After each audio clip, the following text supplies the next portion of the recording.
Texas resists the very idea of coherence. It's the second largest state in the lower 48. It unfolds across 800 miles east to west and nearly as far north to south. Accumulating within its borders are 4 separate climate zones, 2 river systems that serve as international boundaries, the driest area in North America, and land that draws more tornadoes than almost anywhere else on Earth. The geology underpinning all of it is primordial and utterly unmoved. The Gulf Coast is sinking. The Edwards Plateau is riddled with flash flood canyons that fill in minutes. The Panhandle sits in the crosshairs of colliding air masses that generate more violent tornadoes than anywhere else on the planet. West Texas is technically a desert that has been farmed into subsistence. And the entire eastern third is hurricane country, with the shallow, warm waters of the Gulf of Mexico acting as a fuel depot for storms that arrive fast and hit hard. Yet 30 million people live here. 3 of America's 10 largest cities sit below sea level or in floodplains. The power grid is an island. Since 1980, Texas has recorded more billion-dollar weather disasters than any other state. Not tied for first. Today, we're counting down 25 times Texas ignored its own geography and paid the price. From pretty damn insane to the most catastrophic events in American history. Let's get into it. 25. The Brazos River and the flooding nobody mapped. The Brazos River is 840 miles long, making it the longest river entirely within Texas. It drains 45,000 square miles of watershed, more than the entire state of Ohio, and it floods constantly, violently, and with very little warning. The Brazos has flooded over its banks more times than any other Texas river on record. Towns built along it have been destroyed and rebuilt repeatedly since the 1800s. The city of Richmond was inundated so many times it was essentially abandoned by its own floodplain. The modern problem is that the Brazos watershed is now upstream of the Houston metro, and development in Fort Bend County has exploded in recent decades, directly in its path. During Harvey in 2017, the Army Corps of Engineers released water from Barker and Addicks reservoirs into the Brazos watershed deliberately, flooding thousands of homes that had never flooded before to prevent Houston's inner core from going under. Homeowners received no warning. Many didn't know they lived downstream of a reservoir. Lawsuits from Harvey Reservoir releases are still working through federal courts. The geography of the Brazos River was never a secret. The maps existed. The developments were approved anyway. 24. The Bastrop Fire of 2011. Texas calls it a drought. Scientists call it a preview. In 2011, Texas entered the most extreme one-year drought in its recorded history, and a single September weekend turned the Lost Pines forest near Bastrop into the most destructive wildfire in Texas history up to that point. The Lost Pines is an ecological island, a stand of loblolly pines existing 100 miles west of where the East Texas Pine Belt should geographically end, stranded on sandy soils that retain almost no moisture. When the 2011 drought hit, those pines had no buffer. Winds from a dying tropical storm in the Gulf fanned flames that in 2 weeks burned 34,000 acres and destroyed 1,691 homes. The most homes lost in a single Texas fire ever recorded at the time. 96% of Bastrop State Park burned. The trees that defined the park's identity and made it unique in Central Texas took decades to grow and a weekend to lose. The state had classified the region as a wildfire risk zone. Development in that zone had accelerated through the 2000s anyway. As of 2024, the Lost Pines forest has only partially recovered, and the communities rebuilt in its footprint sit in the same conditions they sat in before. 23. The West Fertilizer Plant Explosion. On April 17, 2013, the small town of West Texas contained a fertilizer storage facility holding 40 to 60 tons of ammonium nitrate, the same compound used in the Oklahoma City bombing. and enough to level a city block. The facility was located 1,400 feet from a middle school, 1,200 feet from an elementary school, and directly adjacent to a residential neighborhood. It had last been inspected by the Occupational Safety and Health Administration in 1985. It had not disclosed the quantity of ammonium nitrate it was storing to the Texas State Emergency Management Agency. It had no sprinkler system. When it caught fire at 7:29 p.m., 15 people died in the explosion. 12 of them first responders who had no idea what was stored inside. A crater 93 feet wide and 10 feet deep was left in the earth. 150 buildings were damaged or destroyed. The instant regret was the regulatory gap. Texas has consistently opposed state-level chemical facility regulation as government overreach. The federal patchwork of oversight agencies, OSHA, EPA, the Department of Homeland Security, each had partial jurisdiction and incomplete information. No single agency had the full picture. Nobody connected the dots until the explosion connected them for everyone. 22. Houston's bayou system and the 500-year floods that keep happening every 2 years. Houston has flooded catastrophically in 2001, 2015, 2016, and 2017. 4 events classified as historic or once-in-a-century floods in 16 years. The geography explains every single one.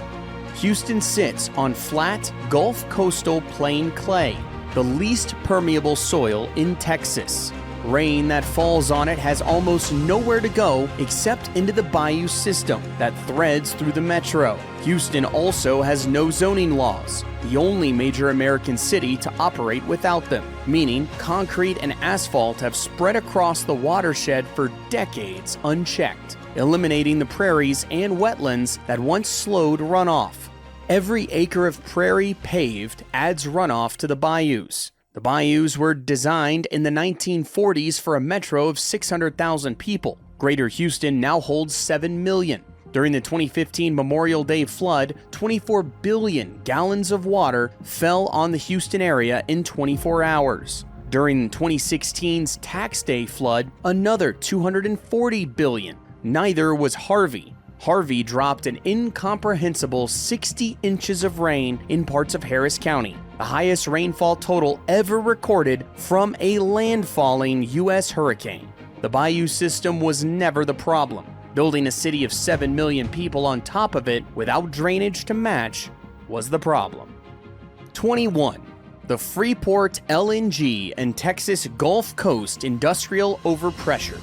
The Texas Gulf Coast contains the largest concentration of petrochemical infrastructure in the Western Hemisphere. Refineries, chemical plants, LNG terminals, and storage facilities run continuously along a stretch of coastline that is also the most hurricane-vulnerable coast in North America. In June 2022, the Freeport LNG terminal, one of the largest liquefied natural gas export facilities in the world, suffered an explosion and fire that knocked it offline for months. The facility had received multiple safety citations in the years before the incident. After the explosion, federal investigations found dozens of additional violations. The broader exposure runs deeper. Harris County alone contains more than 500 industrial facilities storing hazardous chemicals in quantities that require emergency response planning. Many of those facilities sit in 100-year floodplains. During Harvey, dozens flooded simultaneously. The Arkema chemical plant in Crosby caught fire when its refrigerator systems lost power, releasing toxic plumes into surrounding neighborhoods. Residents who approached the scene were hospitalized by the fumes. The plants that line the Gulf Coast were not built for a world with Harvey-level storms. The storm documentation they were built around was decades old. 20. The Galveston Seawall Gamble. Galveston built a seawall after the deadliest natural disaster in American history. It's 17 feet tall. The storm surge from a major hurricane is 20. The 1900 hurricane that killed between 6,000 and 12,000 people remains the single deadliest disaster in U.S. history, and it prompted Galveston to do something remarkable. It raised the entire island. engineers pumped dredged sand under thousands of buildings, jacking them up and filling beneath them, lifting the city's grade by as much as 17 feet near the seawall and tapering to the bayshore. It was one of the most extraordinary engineering feats in American history. Then, Galveston kept building. The seawall stretches 10 miles, but the island is 32 miles long. The 22 miles of unprotected shoreline remain exactly as exposed as they were in 1900. When Hurricane Ike arrived in 2008 as a Category 2 storm with a Category 5 surge, it pushed a wall of water over and around the seawall's edges. 84 people died, $29.7 billion in damage. A proposed coastal spine, the Ike Dike, has been in planning and partial approval for over 15 years. A $57 billion federal coastal barrier project was authorized in 2021. Construction is expected to take decades. The 2,000 people who live on the island's unprotected western end are still waiting. 19. The Edwards Aquifer and San Antonio's bet on an ancient water supply. San Antonio is the 7th largest city in America. It gets all of its water from a single source, the Edwards Aquifer, a limestone karst system recharged by rainfall over a specific patch of Texas Hill country. There is no backup. The aquifer is finite, climate sensitive, and shared with agriculture. In dry years, which are becoming more frequent, recharge drops and water levels fall. In 2009, the aquifer hit its lowest recorded level, triggering mandatory Stage 2 water restrictions across the metro. The Texas legislature created the Edwards Aquifer Authority in 1993 to regulate pumping, but the authorities mandated minimum flow requirements for downstream springs, including Comal Springs, the largest springs complex in Texas, and a federally protected habitat for multiple endangered species, mean that when the aquifer is stressed, there are legally competing claims on every gallon. San Antonio has invested heavily in water recycling and conservation and is genuinely one of the more water-efficient large cities in the Sun Belt. But it is still a metro of 2.6 million people, drawing from a single geologic formation in an increasingly arid region. Diversification projects include desalination and regional water imports, but they remain years and billions of dollars away from completion. The city is betting everything on limestone. 18. The 1987 Saragossa tornado. On May 22, 1987, a small West Texas town called Saragossa was hosting a children's graduation ceremony at its community center when a violent F4 tornado dropped directly on top of it. Of the 183 people inside the building, 30 died, 14 of them children. The structure, a converted space not designed for tornado loads, disintegrated almost instantly. Saragossa had 183 residents. The tornado killed 30 of them and injured 121 more. Nearly the entire community was inside the building when the tornado hit. The warning time was essentially zero. West Texas tornadoes move fast, form from supercell thunderstorms that can be deceptively small on radar, and strike terrain that offers no natural shelter and no warning. Saragossa sits in the Chihuahuan Desert at 4,400 feet, not the flat panhandle plains that most people associate with Texas tornadoes, but a region where isolated, violent storms can appear with little atmospheric preamble. The town was rebuilt, though most of its residents dispersed. The community center was replaced by a tornado shelter. Texas improved its warning systems after Saragossa. Tornado warning times today average 13 minutes in the state. That's better. It is not always enough. 17. The Longhorn Pipeline rupture and the Dallas water system. In June 1996, a pipeline carrying gasoline ruptured near Pearland, south of Houston, releasing nearly 100,000 gallons of fuel into Burnett Bay and Galveston Bay. That incident foreshadowed what became a chronic concern. The Texas pipeline network is vast, aging, and threaded through the same watersheds that supply drinking water to millions of Texans. The state has more miles of petroleum pipeline than any other state, over 425,000 miles of gathering, transmission, and distribution lines crossing every major aquifer and river system. The Longhorn Pipeline, which runs from the Permian Basin to Houston, directly crosses the recharge zone of the Edwards Aquifer. Environmental groups fought its expansion for years on the grounds that a single rupture in the recharge zone could contaminate the only water supply for 2 million San Antonio residents. The pipeline operated with limited protections in place. Texas's independent regulatory posture has historically resisted the level of federal pipeline oversight applied in other states. The math is straightforward. More pipe miles, plus more aging infrastructure, plus more vulnerable aquifer crossings equal a contamination event at some point. The question is always when, not whether. 16. The Red River Boundary Dispute and the Burke-Burnett Oil Boom Collapse.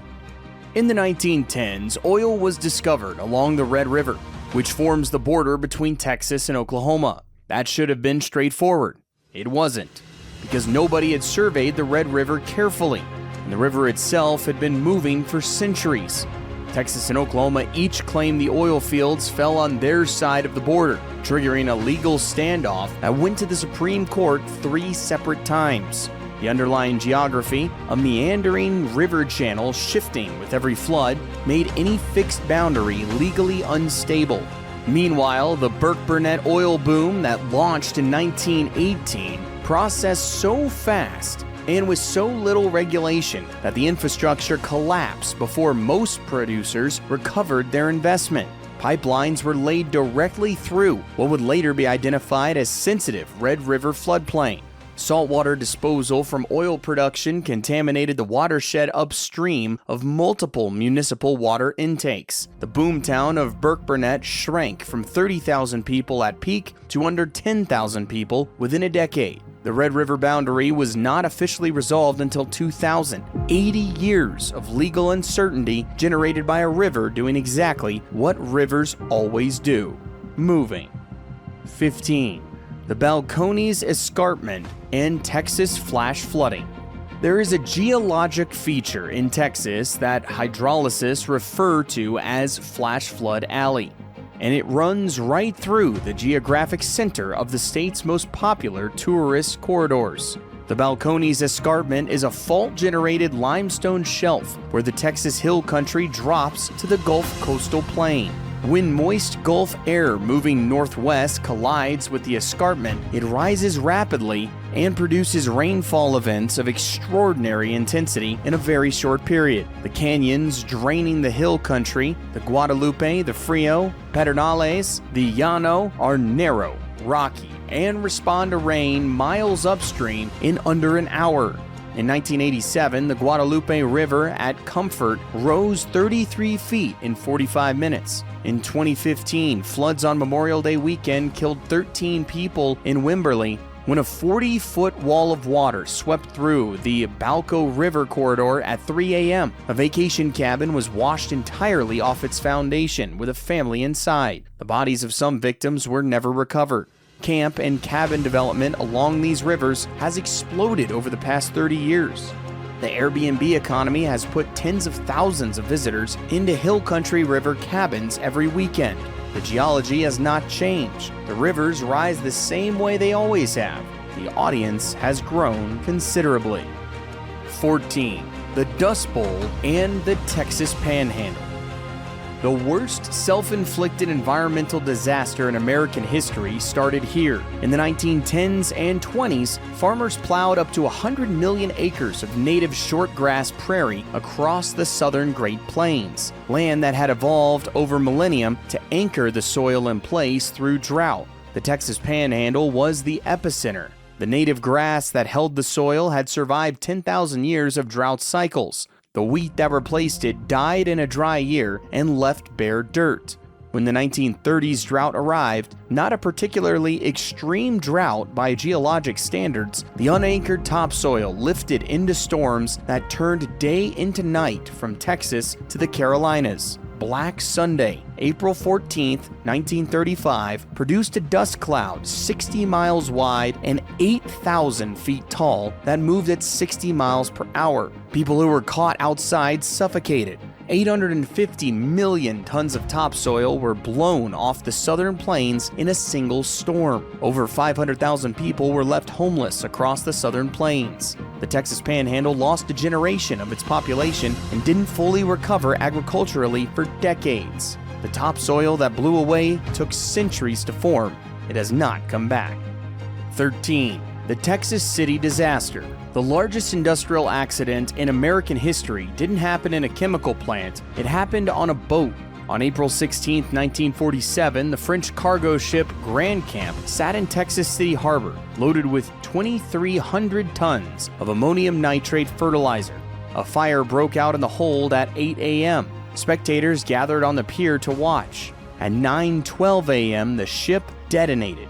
The explosion was felt 150 miles away in Louisiana. It triggered a 15-foot tidal wave. It ignited 100,000 barrels of oil at a nearby Monsanto chemical plant. Flying debris started fires across the harbor. A second ship, the High Flyer, also loaded with ammonium nitrate and parked nearby, caught fire and exploded 16 hours later.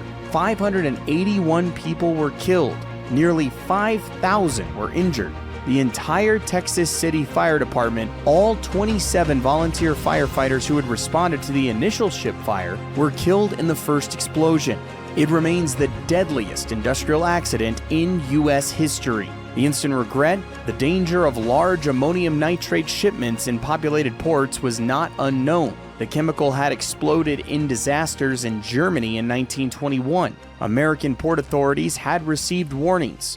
No regulations changed until after 581 people were gone. 12. The Lubbock Tornado of 1970.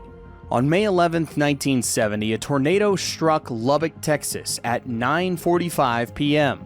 In the dark, with minimal warning infrastructure, moving through a city of 175,000 people who had largely never experienced a direct hit. The tornado was on the ground for 8 miles through the urban core. 26 people were killed, 500 were injured, 10,000 were left homeless. Over 1,000 homes and businesses were destroyed. The tornado hit the downtown district, the Texas Tech campus, and a major hospital simultaneously. The property damage, adjusted for inflation, exceeded $1.5 billion. The Lubbock tornado became the defining case study for urban tornado planning in Texas. Not because it was the strongest, but because it demonstrated exactly what a night tornado through a major city looked like before Doppler radar, before cellular alerts, and before any real protocol for warning people indoors after dark.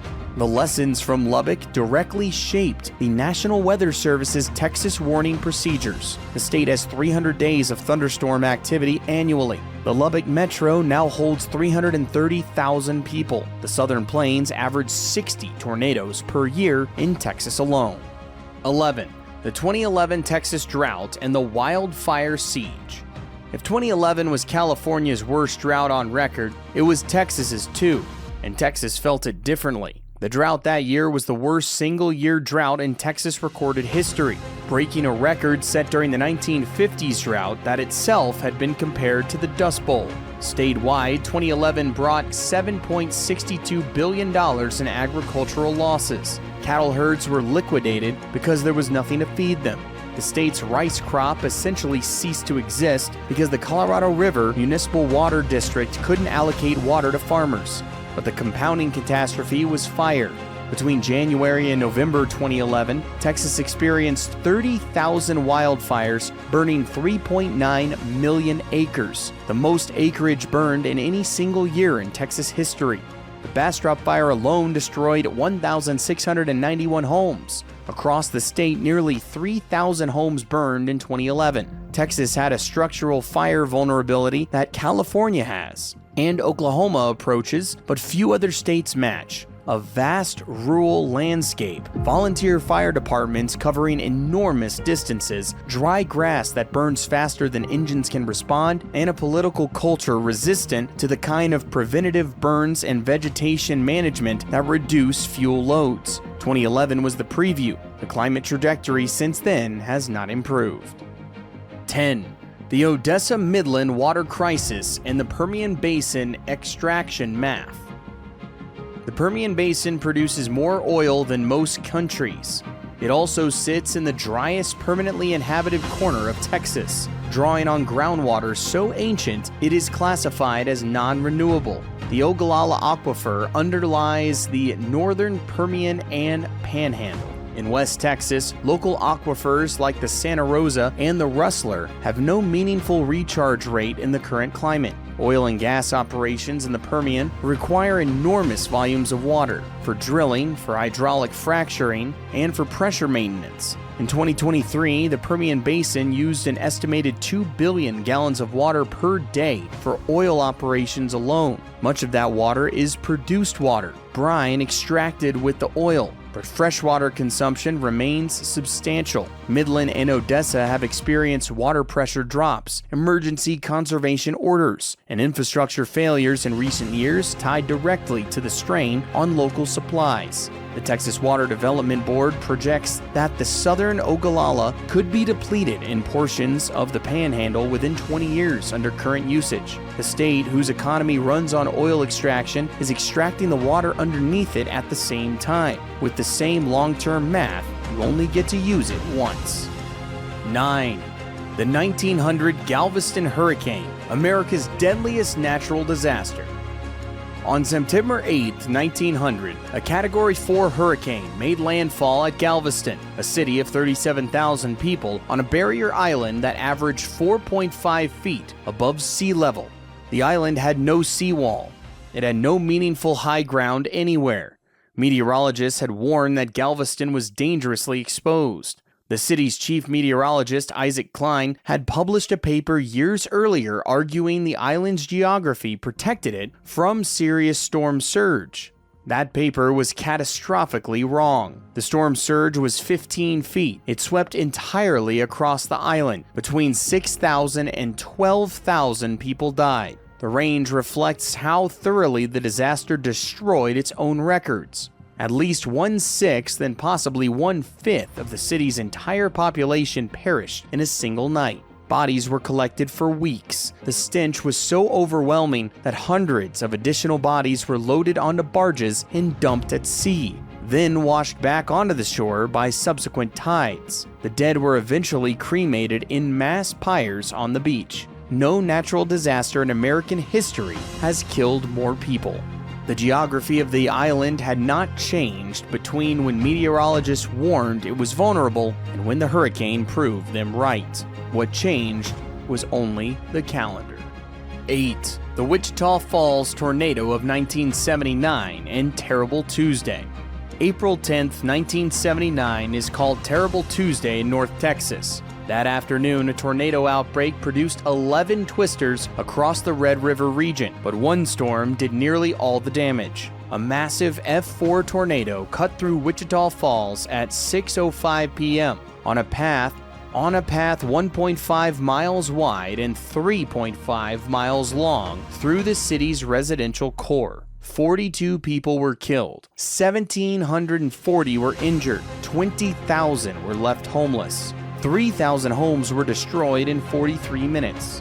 The storm hit the city hard enough that FEMA used Wichita Falls as the test case for developing its modern urban disaster response protocols. The tornado's approach was tracked on radar, but warning lead time was under 10 minutes, and the storm's width meant that evacuation within the city was largely impossible. The Red River Valley is positioned at the geographic convergence of the same air mass dynamics that produce the Tornado Alley supercells, Gulf moisture, Rocky Mountain dry lines, and Arctic fronts that collide with enough regularity that Wichita Falls averages multiple tornado warnings per year. Terrible Tuesday rebuilt. The same atmosphere generates the same storms every spring. 7. Hurricane Rita's evacuation catastrophe. In September 2005, 1 month after Hurricane Katrina, Hurricane Rita approached the Texas Gulf Coast as a Category 5 monster.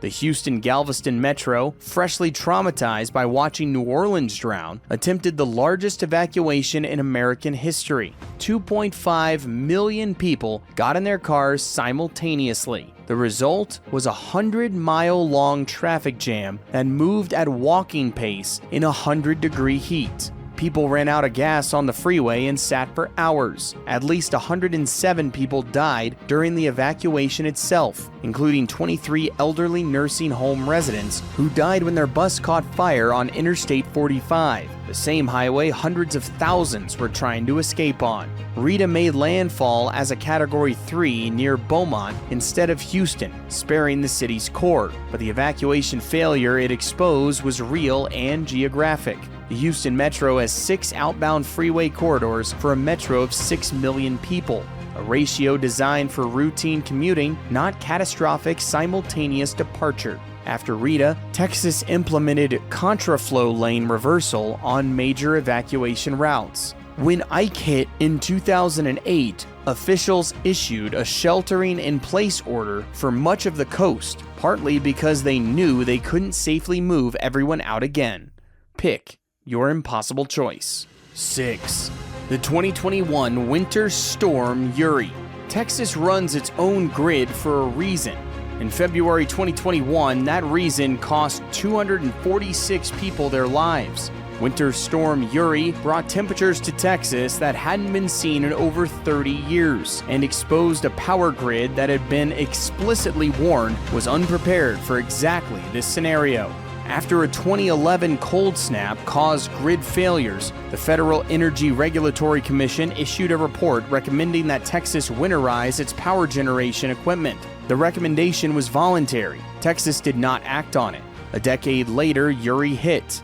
Natural gas wellheads froze. Gas pipelines froze. Wind turbines, which have cold weather packages available as standard equipment but were often not ordered in Texas for installations, froze. Thermal power plants tripped offline as instruments failed in the cold. The Electric Reliability Council of Texas, which operates the state's independent grid, came within minutes of a complete uncontrolled collapse that engineers estimated would have left Texas without power for weeks or months. 246 people died of hypothermia, carbon monoxide poisoning, and medical equipment failures. Insurance claims topped $10 billion in the first month.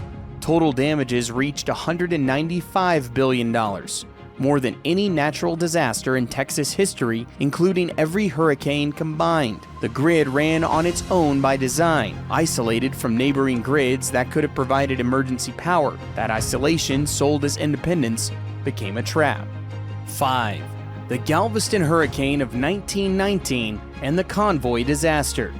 The 1900 storm made Galveston famous. The 1919 storm made it forgotten, but it killed more people at sea than any Gulf hurricane in American history. After the United States entered World War I, the Gulf of Mexico became a shipping corridor of enormous strategic importance. In September of 1919, a Category 4 hurricane tracked across the Florida Keys and into the Gulf, where it encountered a naval convoy and dozens of commercial vessels operating with minimal storm tracking capability. Radio weather forecasting was still new, satellite observation was decades away, and captains often received warnings too late to alter course. The storm killed between 600 and 900 people at sea, sinking multiple ships, including the Florida and the Valvanera, which went down with 488 people aboard. The worst single maritime disaster in Gulf history. On land, the storm also hit Key West and portions of South Texas,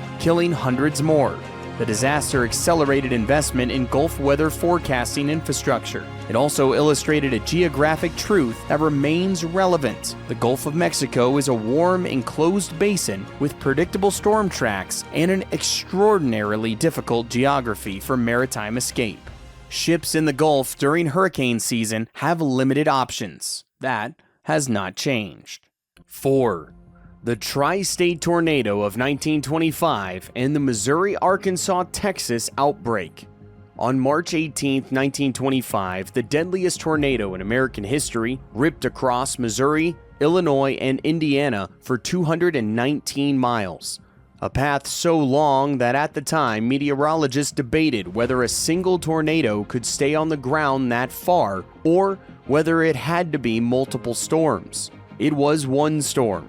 695 people died, but the March 1925 outbreak that spawned it also produced violent tornadoes across Arkansas and the Texas-Oklahoma border region that same day, killing dozens more and establishing what meteorologists now recognize as one of the most significant outbreak days in American tornado history. Texas sits in the southern terminus of the atmospheric corridor, the convergence zone between Gulf moisture, continental dry air, and polar fronts. That makes the American Great Plains the most tornado-active region on Earth. The state averages 137 tornadoes per year. The Texas Panhandle and Red River Valley average more violent tornadoes per square mile than almost anywhere outside of central Oklahoma.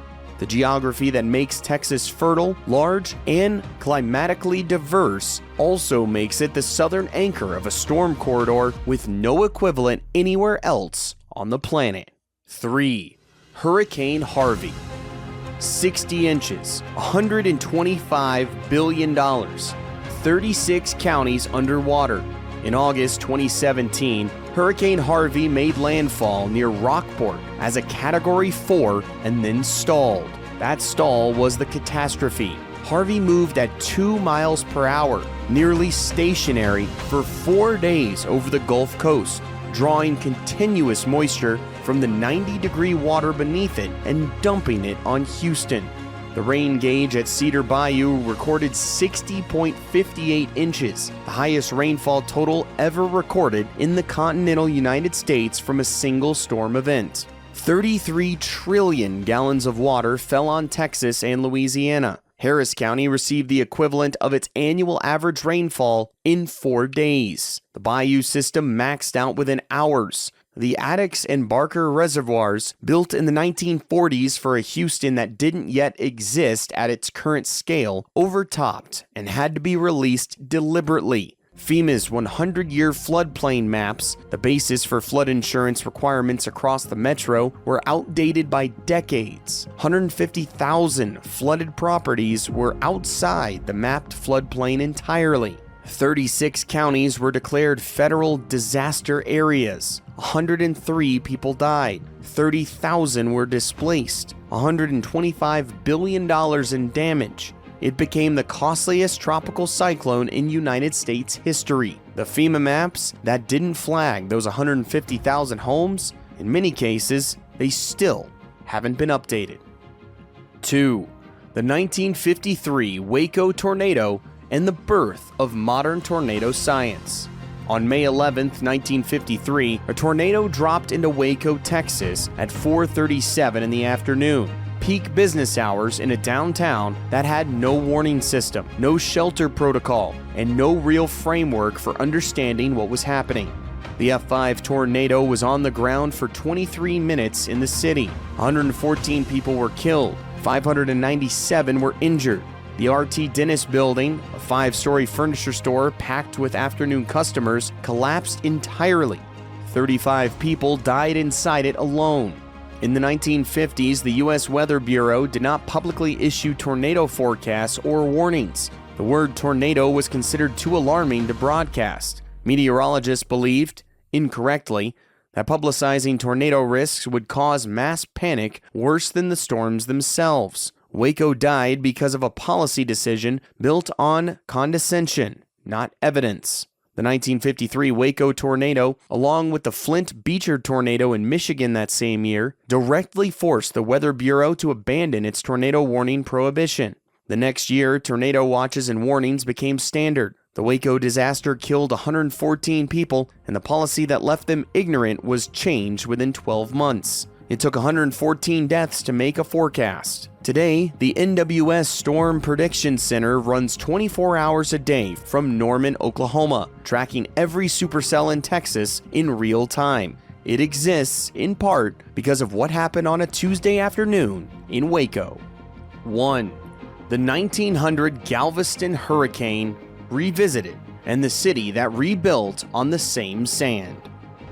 We've seen chemical explosions and frozen grids and 60 inches of rain, but the final spot belongs to a pattern so persistent it defines Texas's relationship with its own geography. The willingness to rebuild in exactly the same place, in exactly the same way, and wait for the same result. Galveston rebuilt after 1900. It built a seawall and raised the island's grade, and called itself protected. It is 10 miles of seawall on a 32-mile island. Ike proved the exposure in 2008. A Category 2 storm, not the storm Galveston fears, not the storm the seawall was built to stop, and it still caused $29.7 billion in damage and killed 84 people. The proposed coastal barrier authorized after Ike, called the Coastal Texas Protection and Restoration Study, the so-called Ike Dike, received federal authorization in 2021 for a $57 billion project. Construction timelines extend to 2035 or beyond. Meanwhile, Galveston County's population has grown. Property values on the island's unprotected western end have climbed. The same math that made 1900 catastrophic, too many people on too little high ground with no time to leave, now applies to a coastal zone with triple the population and the same barrier island geology. The Saffir-Simpson scale goes to Category 5. The seawall stops at 17 feet. The storm of record hit 15. The storm of record was 1900, and Texas has been one bad storm track away from repeating it ever since. That's not a prediction, that's a description of where things stand right now.